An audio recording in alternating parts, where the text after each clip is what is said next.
Those of you who don't know me, my name is Nicole Stanmore.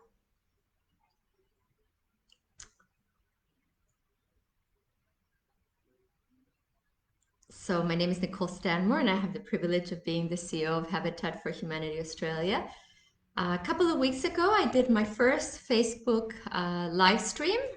There were a couple of glitches. I apologize for that, but the team has been giving me some tips, and hopefully today it will run smoothly.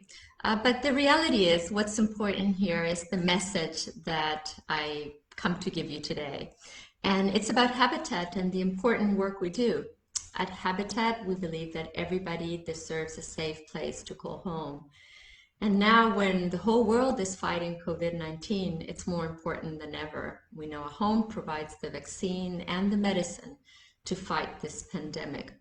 That's why we launched our Home Together Fund, so you can help us continue our very important work of building safe homes for thousands of families in need. But I thought what I'd do today is share a little bit about what Habitat has been doing worldwide to help fight COVID-19 amongst those communities that need our help the most. For example, in India and in the Philippines, we've distributed more than 5,000 sanitation kits. Now, these are kits that have hand sanitizers, cleaning products, soaps, face masks, very important elements that help us in our fight against COVID-19. We're also helping families that are in lockdown and can't afford to be, because if they don't go to work, they don't have the money to buy groceries. So we're actually delivering groceries to more than 4,000 families in Hong Kong and Nepal. And in Indonesia, we're helping health workers. We know that in public hospitals in Indonesia, health workers were sleeping on the floor. They had nowhere to rest and they couldn't go home, given that they could be considered highly infectious. So we brokered a partnership with hotels. So now health workers in Indonesia are able to have a rest and self-isolate until they're ready to go back home. And in places like Fiji, where Australia has supported the programs in Fiji for many years, we're helping the community. We've been actually working in Fiji in the communities of Ba and Ra now for a while, implementing a WASH program, a water sanitation and hygiene program, where we're teaching the communities about hygiene, about how to save water. And we actually have a plan to train 100 women plumbers.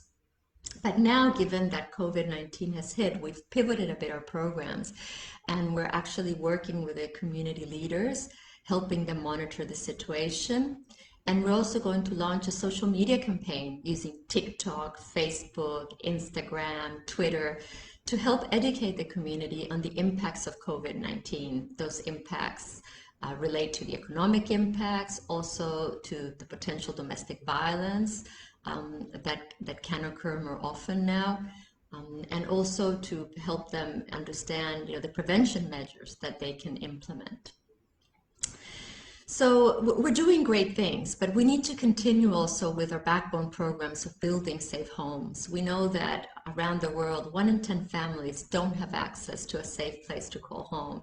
And therefore, we tirelessly continue to work with decision makers, community leaders, and the government to help transmit the importance of making homes available for the communities that need it most.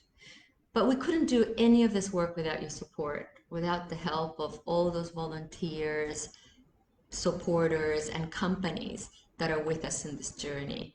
And therefore, we ask you to continue with us in this journey today, now that we need it most.